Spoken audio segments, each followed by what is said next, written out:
The Marlins shut out against the Bravos, unfortunately. Somehow, particularly in that first inning, they found a way not to score any runs. 8 hits, no runs for the Fish, 3 for the Bravos. They dropped game 1 against the Bravos.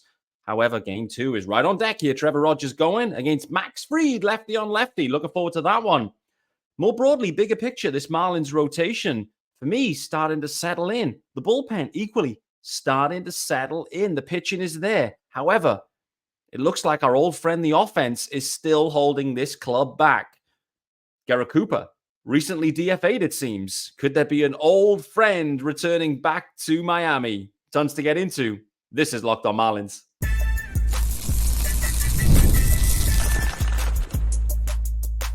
You are Locked On Marlins, your daily podcast on the Miami Marlins. Part of the Locked On Podcast Network, your team every day. Greetings from England and welcome to Locked On Marlins. It's your daily Marlins pod. I'm your host, of course, Peter Pratt. Hit me up at Miami Marlins _UK. If you're listening to the pod, of course, hit subscribe and leave a review. This is your team every day. And thanks for making Locked On Marlins your first listen of the day. Reminder, there is a YouTube channel. Reminder to hit subscribe. Reminder to join me in the comments. If you are watching, hello, greetings. The YouTube channel is called Locked On Marlins. Easy to find, easy to comment. You have the rundown. The Marlins were shut out somehow. Ryan Weathers passes the test. The rotation itself, looking kind of sexy, not going to lie. A bigger topic. The offense I mentioned, but also the fans. Has the fan base checked out already on the 2024 season? I know I put up a tweet along those lines the other day after the Marlins won a game, but I didn't feel anything. I'm feeling disillusioned at this point, and I'm seeing more and more of that. People feeling in a similar way. It's really discouraging. I want to know what you're excited about. Tell me what's exciting you about the Marlins right now. Why are you watching the games? We'll cover that in a bit more detail as we get into this episode. This episode is also sponsored by our good friends over at Monopoly Go. And I admit it, I have a competitive side, and it's a big part. I'm a big fan of Monopoly Go. I can't even read. The mobile hit twist on classic Monopoly. So join your friends and download Monopoly Go now, free on the App Store or Google Play. All right, yesterday's game. It was a non-UK friendly special. Bryce Elder going for the Bravos. Had to think. I mean, Braves Twitter was like, they were just not happy at this situation. They were panicking. Braves Twitter, panic stations around Bryce Elder. They're expecting the worst. They were basically, the funny thing is with Elder, slightly different situation. But if you recall the episode when I was talking about Rodri Munoz and his debut, I was thinking, man, this is going to be tough. The dude's got a 10 ERA in AAA. Like, what can we legitimately expect in a doubleheader against the Cubs? And what we got was a pretty stunning start, to be honest with you. And it felt kind of similar with Braves Twitter, like worried about Elder. We had an amazing first half last time around by the numbers in terms of ERA and et cetera, and wins and losses and whatever it might be. He fell off a cliff there in the second half and he didn't crack the rotation coming out, this season. So I think expectations were low for Elder. He was on the ropes, early doors on the ropes, and the Marlins somehow They found a way to create a mathematical improbability. Single, double, no runs scored. Like, it's almost impossible to do. Someone will know if they, how often this happens, where you lead off an inning with 0 outs, single, double, and don't score any runs. I mean, has that ever happened before? I don't know. Unfortunately, the reason why it sounds worse than it was, to be honest with you. And again, going back to the comment I've already made is, have you checked out? Are you still watching? Like on a Monday night, are you really watching the Bravos and Marlins? If you weren't watching, let me just bring you up to speed with what happened. Arias on base with a single. De La Cruz on base with another single. Runners on first and second. Jazz launches one. It's deep, but it's not certain to get out. Ronnie Acuna is kind of tracking it. Is he going to make a leap at the wall? No, he just watches it hit the wall and come down. It bounces right to Michael Harris, who zings it in. The problem you had was because the ball kind of looked catchable for a while from Jazz off the stick, you had to kind of wait and see. It wasn't like just like we know it's a hit and it's like full systems go on the bases. You have to use your head. You have to be aware of what's happening and judge what is happening. And the specific person that we're looking at this point was Brian De La Cruz. De La Cruz, as the trail runner, he's on first base. So he's kind of looking up, watching, and he's thinking about what's going on. Arias is at second. He has to kind of hang back, gets to third. But I think there's a stop sign actually for Arias. But because De La Cruz was snoozing on the bases, and we've seen this before with De La Cruz, where he's just not concentrating. He's not thinking. He's not got his head on a swivel, I think is the way Skip Schumacher described it. His lack of awareness on the bases ended up costing the Marlins, where De La Cruz ends up stood on third. Arias has got a stop sign, but he's got nowhere to go because De La Cruz is on third and Jazz is at second. Arias has to trot down towards home plate, basically cooked halfway down. It was a very tepid and frustrating end to what looked to be an extremely promising situation. Again, unfortunately, this boils down to Brian De La Cruz, lack of awareness. De La Cruz has had an amazing start to the year by Marlins standards, by the way. Like, De La Cruz at this point, he's hitting 273 and he's got a 756 OPS. So we're not talking about a generational start of the year. We're talking about a little hot streak for Brian De La Cruz over a few games. But it's still like, it's still not incredible, right? But De La Cruz, again, mental error. We haven't seen many of them, I'd say, on the bases this year. Like the Marlins, I think, have been a touch better on the bases, but with De La Cruz, left field always remains a bit of a struggle. The Marlins are trying their best to get him DHing. He was DHing yesterday. The bases continue to be a struggle. Jesus Sanchez, it continues to be a little bit of a struggle on the bases. Like he's stealing some bags, but man, oh man, the base running, it's a bit erratic, it's fair to say. But overall, like you have to look at that game and consider if the Marlins put the pedal down on Bryce Elder in the first inning, next thing is it's like, let's just say it's 3-4-0 to get it rolling. Like clearly the game is turned up on its head. Bryce Elder ends up going 6 2/3. He gave up 8 hits, obviously, no earned runs, 4 Ks, no walks, not a single walk for the Marlins yesterday either. So overall, you look at that line and you're like, man, what a day he had. Why is he being in AAA? But the Marlins let him off the hook. They let the Braves off the hook. And that's a couple of times the Marlins have let the Braves off the hook this year. That's a couple of games where you look back and you think, man, oh man, tightening up and different results could follow. Nevertheless, the Marlins drop it. And in the grand scheme this year, that's probably not the worst thing. Like playing competitive kind of baseball, but not winning games is in the grand scheme what is required, probably, which is disappointing for us as fans, no doubt. But like, there is a draft. And the worse you are, the better you pick. There is a lottery situation, but there's a couple of the clubs who are likely going to be at the bottom end of this that can't be higher than I think the 10th pick. So there's a few clubs that won't be involved in it. Like it's all to try to keep you avoiding like long-term tanking, full-blown long-term tanking. I think the Marlins could be in that bucket, by the way. They could be in a bit of a tank mode for a couple of years here. But, close games, competitive games, where you've got a few standouts. The Marlins pitching, I think, is always going to lead the club, and it's going to be the backbone. But like losing these games, like, is probably not the worst thing in the world this year, which is kind of at the heart of the final point I've got in the rundown here as fans checked out. Like, you watch your team to win. You don't watch to watch and cheer on losses, clearly. So the Marlins have got a bit of a fan and PR problem this year. We'll wait to see how it goes. Let's hit the ads. I want to talk about the pitching more generally. Ryan Weathers again yesterday. Like, okay, there was a couple of walks in there. When you look at his overall line and the way that one inning in the fourth kind of got away a touch with 3 runs, another Travis d'Arnaud bomb, but like 3 walks, 3 earned runs, 5 2/3. Ryan Weathers at this point is sitting with a 3.16 ERA. So Ryan Weathers at this point is at least a run better, slightly more than a run better than the average quality starter. And I'll talk about that more in a sec. Before we do that, let's hit the ads and we will let you know, firstly, about our good friends over at Gametime. Yes, sir.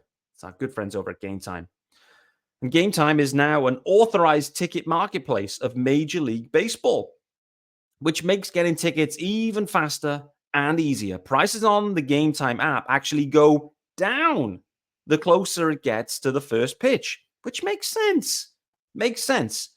And with killer last-minute deals, all-in prices, views from your seat, and their lowest price guarantee, Gametime takes the guesswork out of buying MLB tickets.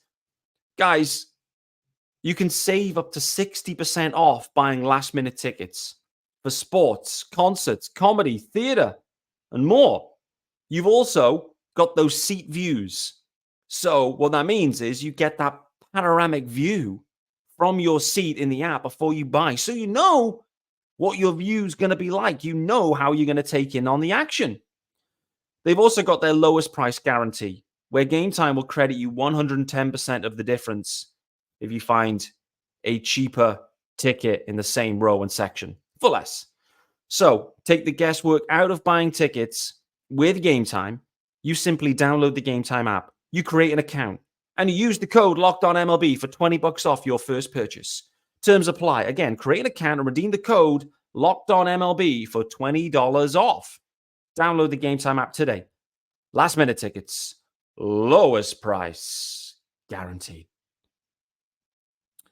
All right, guys, this episode is also brought to you by our good friends over at Policygenius. Yes, sir. And Policygenius is the country's leading online insurance marketplace. It saves you time and money so you can provide your family with a financial safety net starting today.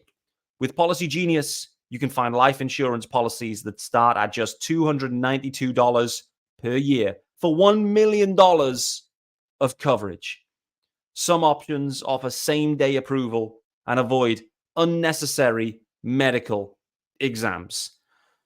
Policygenius helps you compare your options from top companies, and their team of licensed experts is on hand to help talk you through everything.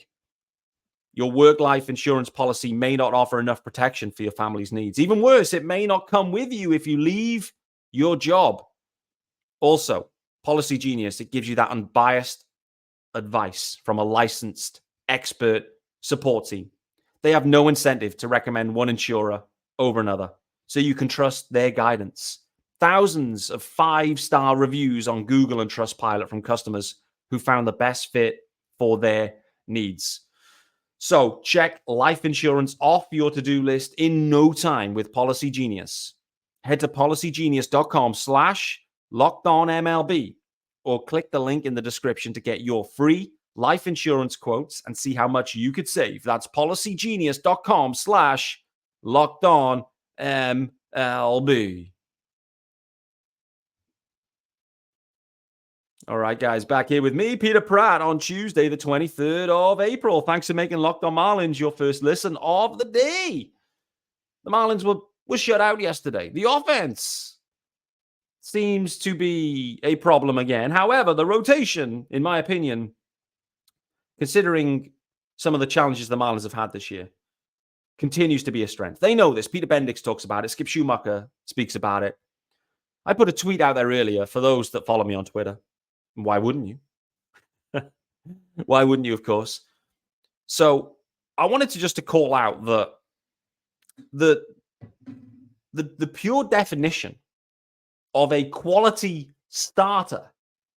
And I guess that isn't the true definition, because what I'm doing is applying the definition of a quality start and extrapolating that outwards and using that as the benchmark to consider what is a quality starter in Major League Baseball. What's the baseline? When is a pitcher good? By ERA, anyway, if you use ERA. Maybe, for those people out there, they like to use other things. They'll throw an XFIP out there and, all this kind of stuff. But listen, if you want to look purely at ERAs and start there with how you view pitching, a quality start, reminder on that, is 6 innings of work, and it is 3 or less earned runs. If you extrapolate that outwards, that takes you to a 4.5 ERA for any starting pitcher. By the very definition, that is a quality starter, someone with 4.5 ERA or less. And so what I've done is looked at all of the Marlins pitching and consider who sits under that threshold, thus making them a quality starter. Reminder, there is no Sandy and Yuri Perez pitching this year. Braxton Garrett as well, not yet pitched either. That's 3 of the 5 in the projected rotation. Not yet pitched. Won't be pitching, maybe. I don't know what's happening with Braxton Garrett. However, when you look at who has pitched and who's under that threshold, Max Meyer under the threshold significantly. Ryan Weathers, Trevor Rogers, Rodri Munoz in his one start, clearly, but it was a start. He's a quality starter by that, just about. And who am I forgetting? I'm forgetting someone. I can't even remember. There was 5 names, and I've forgotten one. Nevertheless, the outliers in this one, which is the interesting part, is Jesus Luzardo. Luzardo, the opening day starter, he's had a slow start, it's fair to say. He has had a slow start to the year. It was probably his best start. I'd say opening day was probably his best just about, but like the most recent start definitely was right up there. And so I think what this continues to show us is like the Marlins rotation, even though it's dealing with significant injuries, they still have trusted, reliable, young, valuable arms. And I think that's the interesting bit. I know everyone wants to look around and see an ERA under 2, and everyone wants to, have an ace. But the reality is a dude pitching with a 4 ERA in and around that or less is super valuable. Super valuable. And those guys that can do it on a consistent basis are super valuable and have multiple years of control. Super valuable. This is a thing for the Fish. They've got so many of these types of guys.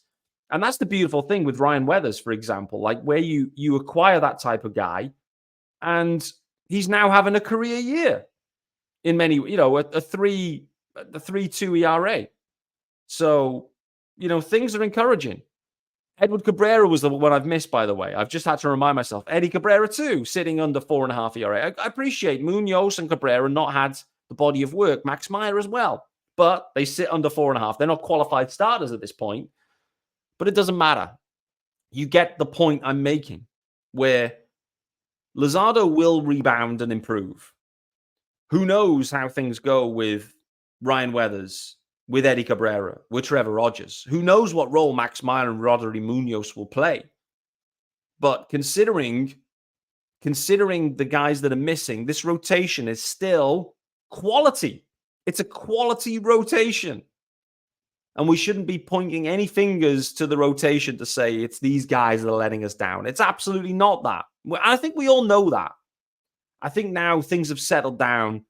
We know where the challenges sit. And unfortunately, the challenges still sit with the offense, probably not scoring enough runs. We're going to see the left, the short side platoon offense this evening with Max Fried on the bump. So, it means you'll get your Avisel Garcia fill, if indeed that's what you look at. And I mean, Avi's one of the better hitters in this offense, which probably points to some of the broader problems. But the bullpen as well, I just want to briefly touch on that.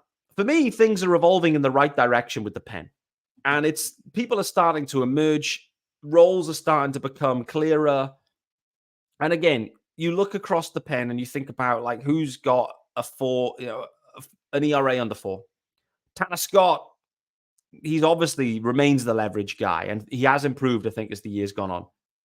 Calvin Fauché has definitely been like the standout guy thus far. He'll have a blow up along the way. It'll happen, but he's been the standout. Declan Cronin absolutely popped in that first series, right? Against the Pirates. He was just, I've never seen an extra innings performance like it since they've changed the rules. So Declan Cronin definitely doing his thing. Brian Hoeing has been super consistent, super reliable. Reminder, he was like kind of a spot starter swingman kind of dude. It feels like Hoing's being asked to do a touch more. And Birch Smith, for all the slander that I gave, everyone gave, they just didn't know who the hell Birch was. Probably because no one's ever heard of anyone called Birch, which was half the problem. But Birch Smith is improving. Fastball plays. Fastball plays. Andrew Nardi will improve as well.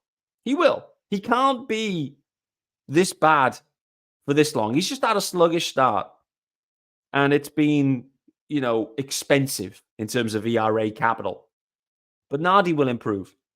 So you piece that together and you've got 6 guys there that look like the backbone of this pen, that look like they could be dependable. And there's an interesting mix with, I guess the only other thing to mention here on the pen is the guys I haven't mentioned in Anthony Bender and Sixto Sanchez, who to me kind of feel like fringe guys at this point in this pen. We'll see what happens. But broadly, what I wanted to call out in this episode was the rotation. It's coming together. Luzardo will take that step forward. And what we're seeing is sustained performance from a Ryan Weathers. We're seeing Eddie Cabrera like we've never seen him before. Trevor Rogers going this evening, another big test for Trevor Rogers. I spoke about it on yesterday's show. We're seeing a renewed level of confidence for Trevor that I don't think we've seen since 2020. So whilst the wins and losses for the Marlins aren't looking the way they would have ideally wanted them to look, potentially, I would say the rotation remains in a really good spot. The depth has been necessary, considering the injuries that piled up. But now that, AJ Puck's out of the rotation, we'll wait to see what the future holds. But you look at every starter and you think everyone can go 5 or 6. And, every starter has the ability to throw a quality start every time out. It gives you a chance to win every time out. These close games now, where the leverage pen, the leverage pen is emerging. We're starting to see who's going to be the 2024 stand-up studs. Who are those guys you can rely on? Surprise, surprise, it's a different cluster from 23. And surprise, surprise, it'll be a different cluster in 25. That's bullpens, baby. Whatever we think we know, put it in the bin. It's all about this year. For whatever reason, with bullpens and relievers, things just go wonky year to year. Career years, career lows. You just don't know. But you have to be able to move and pivot quickly. Not be stuck in your lanes. It's kind of like a Skip Schumacher term. Weird one. I'm going to hit the ad in a sec, but weird one. I just wanted to call this out. This is, I don't know, it's not therapy as such, but I had a weird dream last night. I dreamt, I must be following the Marlins too closely. And maybe I need to take a step back from the Marlins. I don't know. Because I'm now having dreams about Skip Schumacher. Not in that kind of way. I was dreaming that Skip Schumacher was driving me on he was the driver of a minibus. And he was speeding like hell. He was like Colin McRae. He was like Max Verstappen in a minibus. Going banana. I don't know where he wanted to get to. But I remember being on this minibus in this dream, pooping my pants because Skip, he didn't care. It was all gas, no brakes. For anyone that analyzes dreams or has that insight, please send a comment to let me know what this dream meant. Do I need to take a step back from the Marlins? Maybe I do. Maybe I'm in too deep. Maybe I'm just worried about Skip leaving. Maybe I'm just, what I'm saying is in my dream, my subconscious is saying, I still believe in Skip Schumacher. I mean, why wouldn't you? But anyway, I just wanted to share that with you guys. It was a really weird dream. I tried to tell Tara about it this morning, and she was like, what the hell are you on about? I'm not sure if she knows who Skip Schumacher is. Maybe that's half the problem. Anyway, let's hit the final ad. I want to talk about the fans. I also want to talk about Garett Cooper real briefly. If something does happen, I know Sean Barrett will be on deck to help dig into that one and that emergency podcast. But this episode is brought to you by our good friends over at Monopoly Go. And yes, I have a competitive side. We all do. And my competitive side is a big fan of Monopoly Go. I'm sure you've heard of it. It's been downloaded over 150 million times. It's a great twist on Monopoly where you play on not one, but hundreds of Monopoly boards in crazy locations, building up amazing cities that bring you money. Yes, I misread that one a touch. But the best part is messing with my friends. I can charge them rent on my iconic properties, just like classic Monopoly. But now I can also heist their vaults of riches for myself. And the leaderboards show me who the biggest Monopoly tycoon is. But it's just not my competitive side that loves it. You can team up with friends and people all around the world in time tournaments to earn huge rewards. So get in on the game and join your friends. Download Monopoly Go now, free on the App Store or Google Play. All right, guys, final segment here with me, Peter Pratt. Then we're out of here. I feel like this show's running long, but I had to share my Skip Schumacher dream. What does it mean? I don't know. I want to talk about the fans. I want to talk about how I'm feeling. I want to talk about how you're feeling. Speaking about getting deep, let me know how you're feeling about this year. It's fair to say that 2023 was by far the best full 162 season for 20 years, probably. I haven't followed the team that long, but man, oh man, 2023 was so much fun. It was so much fun seeing a Marlins team in it and a Marlins team committed to winning in that year. For way too long, the Marlins haven't been committed to winning at all. They haven't left any, all stones unturned. They haven't put all eggs in the basket together. They haven't. But I think as fans last year, we enjoyed the ride and we appreciated the efforts of Kim Ang and Bruce Sherman to go all in. And they did. And it was successful. It's fine. You have to get in the postseason to win it. And the Marlins made it. Okay, they were bounced by the Phils in a 3-game series. It is what it is. I don't hold that against the Marlins. Any of the guys, none of them. And they were dealing with, obviously, no Sandy, no Yuri at that point. So it was just a tough circumstance against a tough opponent on the road. I don't hold that against them. You head into this year, the change of direction, all the stuff that's gone on, the quiet off season, everything. The Marlins started extremely slow. And now, unfortunately, we're in a spot where when you start 0-9, it's so hard, almost impossible to make that ground up. And I think as fans, we recognize that probably in our heart of hearts, we realize that this isn't going to be another postseason run for the Marlins, not even close. And I think that's at the heart of it, where, yes, they may win a game here and there, a series maybe here and there. It'd be nice for them to win one series soon. But overall, in our heart of hearts, I think we know that this won't be the Marlins year. And that's feeding through into Marlins Twitter. I'm feeding it through. I'm feeling it. I watched the game Sunday, UK friendly against the Cubs, and the Marlins won it pretty easily in the end. There was a few dramatics in the ninth, but, it was a relatively comfortable victory. But I just didn't feel any juice. I didn't feel like it did in 23, where you're hanging on every pitch, you're all in. And it's only April, and we're already in trouble there. Alex Ferrer, big time Marlins fan, one of the best guys on Twitter. He's not a hype guy. He isn't. He's got his own style, and his style is glorious to follow. I absolutely love him. He's hysterical, no doubt about it. He's been on the show once before as well, by the way. Absolute stud. He let me down last year. He said he couldn't make it because the Marlins were too crap.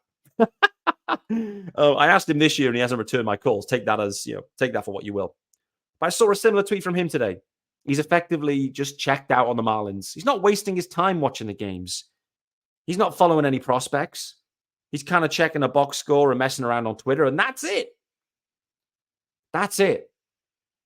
It's really disappointing that that's what this organization has done to the fan base in the space of a few short months.